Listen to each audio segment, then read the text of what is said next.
Orbital motion के हवाले से ये हमारा लेक्चर नंबर 2 है।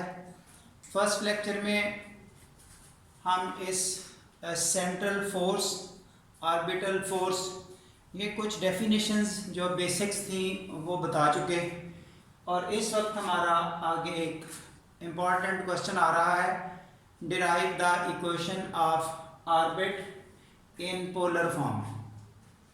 एक पीडल फॉर्म होती है, वो दोनों प्रूव की जाएंगी। फिलहाल ये वाली वीडियो है अबाउट पोलर फॉर्म।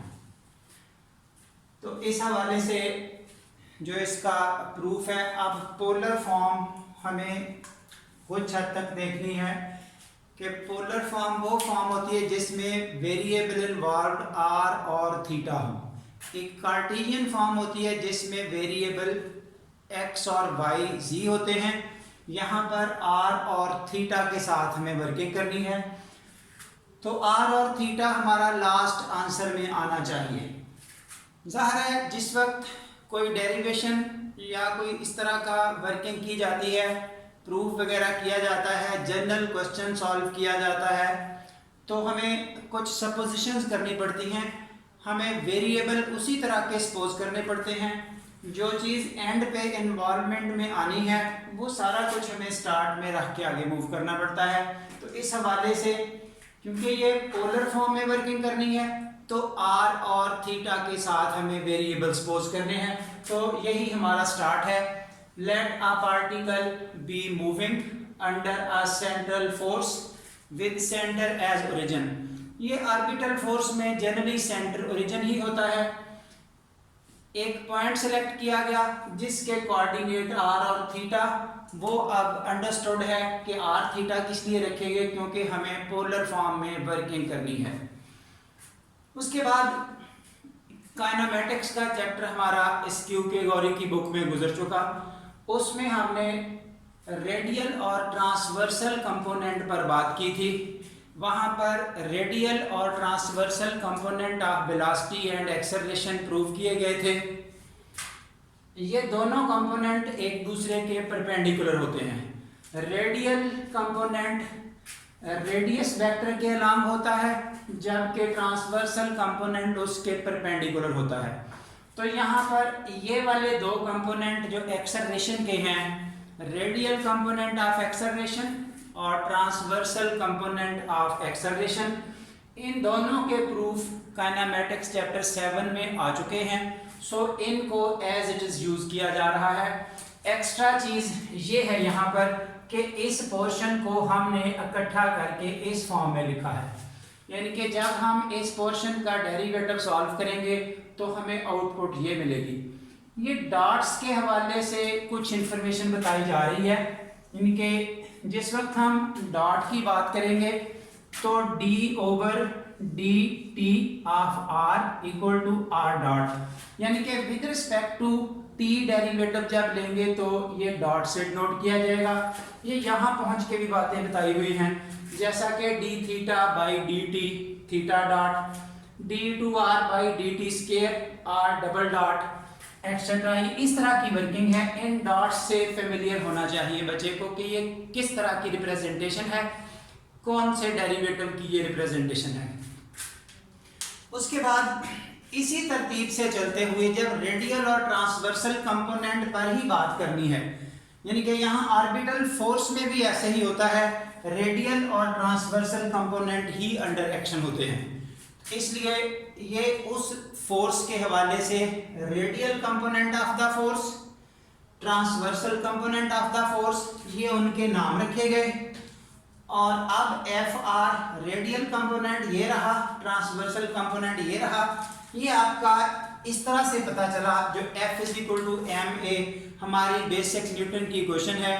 तो यहाँ पर ही एक्सेलरेशन और फोर्स के सिर्फ नोटेशंस चेंज हुई हैं, बाकी एज पर रूटीन रहा। और यहाँ पर जो एक्सेलरेशन ए आर और ए थीटा की यहाँ पर वैल्यूज मौजूद हैं वो पुट की गई। इक्वेशन नंबर 1 और इक्वेशन नंबर 2 एफ आर और एफ थीटा फॉर्म में लिखी गई। उसके बाद अब यहाँ पर ये इंपॉर्टेंट स्टेटमेंट है जो बच्चे को कंसीडर करनी है। इस इंफॉर्मेशन में देखिए कि जब हम ऑर्बिटल फोर्स की बात करेंगे तो उस वक्त complete force along the radial segment होती है, अलोंग द रेडियल कंपोनेंट होती है, ट्रांसवर्सल कंपोनेंट की तरफ कोई फोर्स नहीं होती। इसलिए जो एफ ऑफ थीटा है, जो transversal component of the force है, वो आपके पास हो गया 0। अब इन्हीं दोनों इक्वेशंस को आगे मूव करवाना है एक एक करके। जब एफ थीटा 0 रखा तो यहां पर 0 लगाया। अब ये इक्वेशन हमारे पास कुछ इस फॉर्म में आ गई, इसकी जगह 0, ये स्टेटमेंट उठा के इधर लिखी गई। अब ये m ओवर r दोनों वैल्यूज ट्रांसफर हो गई दूसरी तरफ राइट साइड पर, तो रिमेनिंग स्टेटमेंट ये रही। यहां से जब हम दोनों तरफ इंटीग्रेट करेंगे, इधर भी और इधर भी, यही लिखा है on integrating both sides gives, ये देखें ना, d ओवर dt और साथ इंटीग्रल, ये दोनों चीजें एक दूसरे को कैंसिल कर देंगी। तो इस तरह से यहाँ पर d ओवर dt और इंटीग्रल खत्म हुए, रिमेनिंग स्टेटमेंट ये आ गई। राइट साइड पे 0 का इंटीग्रल एक कांस्टेंट होता है, तो उस कांस्टेंट को यहाँ पर h का नाम दिया गया। यहाँ पर थीटा डॉट ये r स्केल उधर डिवाइड हुआ तो इक्वेशन नंबर 3 बनी, यानी कि ये स्ट्रक्चर हमें एंड पर उस कांस्टेंट फॉर्म में चाहिए था, सो उसका नाम ये रख लिया गया। ये हमने इस इक्वेशन नंबर 2 से ऑब्जर्व किया है इक्वेशन नंबर 3। अब इक्वेशन नंबर 1 में एफ आर रेडियल कंपोनेंट को अंडर वर्किंग लाना है।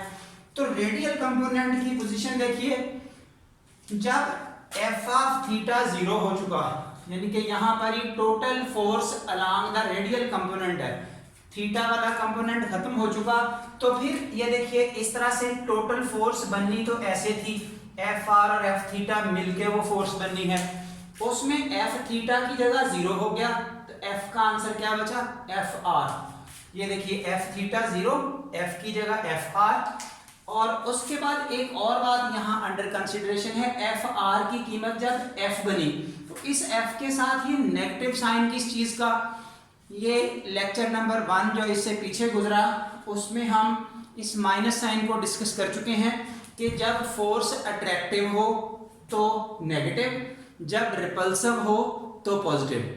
अट्रैक्टिव और रिपल्सिव इन दोनों को मिला के सेंट्रल फोर्स का नाम बनता है, और उसमें से सेंट्रल फोर्स में से ऑर्बिटल फोर्स जब यूज करनी है तो या वो अट्रैक्टिव ली जाएगी या वो रिपल्सिव ली जाएगी, उन दोनों में से कोई एक अंडर कंसिडरेशन होगी। तो इस तरह से यहाँ पर ये माइनस का साइन। अब ये सारा कुछ कंक्लूड करते हुए, यानी कि एफ थीटा की जगह 0 आ चुका, एफ आर की जगह क्या आना था, दोनों ने मिलके आना था, ये कंपोनेंट 0 हो गया, तो फिर एफ आर की जगह एफ रह गया, उसका माइनस साइन भी बता दिया कैसे बना। अब आपकी ये वाली इक्वेशन यहाँ पर कन्वर्ट होके ये आ चुकी, एफ आर की जगह आ गया minus F, M into R double dot, R theta dot ये एज इट इज, उसके बाद m इंटू, अब इस थीटा डॉट की कीमत जो हमने इस वाले कंपोनेंट से ये इक्वेशन 3 में निकाली है वो आपने यहाँ लगाई, और सिंप्लीफाई करते हुए ये इक्वेशन नंबर 4 हो चुकी। और अब इस इक्वेशन 4 से हमारा लास्ट कंक्लूजन बन जाएगा। इस इक्वेशन 4 में हमें जरूरत सिर्फ इस d2r बाई dt स्क्वायर की है, r डबल डॉट की, तो वो कीमत यहाँ से कैलकुलेट हो रही है। तो ये जो r है वो आपके पास 1 ओवर r को u कंसिडर किया जाएगा, टेकिंग ये रेसिप्रोकल होंगे एक दूसरे के, u equal to 1 over r is equal to 1 over u। यहाँ से ये दो डेरिवेटिव बनाए जा रहे हैं, उसमें से जब पहला डेरिवेटिव लिया दोनों तरफ d ओवर dt, इधर भी अप्लाई किया इधर भी अप्लाई किया, तो इधर आपके पास ये जैसे क्वोशिएंट रूल चलता है -1 over u square into du by dt। अब इस du बाई dt यहाँ पर चेन रूल लगाया ताकि इस वाली वैल्यू को यूज किया जा सके, तो du by d theta into d theta by dt। उसके बाद इस d थीटा बाई dt की थीटा डॉट ये कीमत लगाई गई, और सिंप्लीफिकेशन के बाद आपके पास ये dr बाई dt का रिजल्ट ये बन गया। एक चीज ये देखिए, u equal to 1 over r, जहां हमें जरूरत पड़ती है u को चेंज करने की 1 ओवर r, जहां पर r को चेंज करने की जरूरत पड़ेगी 1 ओवर u। तो इस तरह से ये आपके पास dr/dt की वैल्यू बन चुकी। क्योंकि हमें सेकंड डेरिवेटिव चाहिए था, तो अब सेकंड डेरिवेटिव के हवाले से एक दफा फिर d/dt हल किया। अब दोनों तरफ डेरिवेटिव, लेफ्ट साइड पे हमारी जरूरत का d2r/dt स्क्वायर बन चुका, जबकि राइट हैंड साइड पे उसी तरतीब से काम करते हुए वंस अगेन यहाँ पर चेन रूल अप्लाई किया ताकि इसकी कीमत लगाई जा सके। अब इस चेन रूल में ये देखिए y/3 मींस यहाँ से कीमत लगाई गई, और फाइनली आपके पास d2r/dt स्क्वायर की कीमत -h² u² d2u/d theta square. और ये जहां भी बार बार बता रही है बात, u is equal to 1/r and r is equal to 1/u, ये इंटरचेंजेबली हमारी विल के मुताबिक यूज हो रहे हैं। हाँ जी, उसके बाद फाइनल स्टेज पे आते हुए अब आपने सिर्फ और सिर्फ ये वाली कीमत उस इक्वेशन 4 में पुट करनी है। जब इक्वेशन 4 में पुट की तो आपके पास ये रिजल्ट सिंप्लीफाई हो रहा है।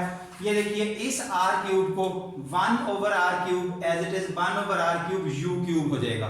वो u³ लिखा, जो हिस्सा कॉमन आ रहा है वो कॉमन निकाला, और अल्टीमेटली नेगेटिव साइन कैंसिल हो गए। फाइनली आपके पास जो स्टेज बनी वो आपके पास f/m, ये मैश को इधर डिवाइड किया गया।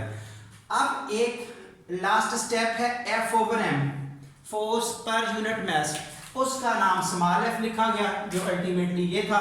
अब आपके पास ये वाली जो इक्वेशन है, this is the equation in polar form as per routine that was required, यानी कि एक ऑर्बिटल इक्वेशन की जो डिफरेंशियल फॉर्मेट चाहिए थी हमें पोलर फॉर्म में, वो आपके पास आ चुकी।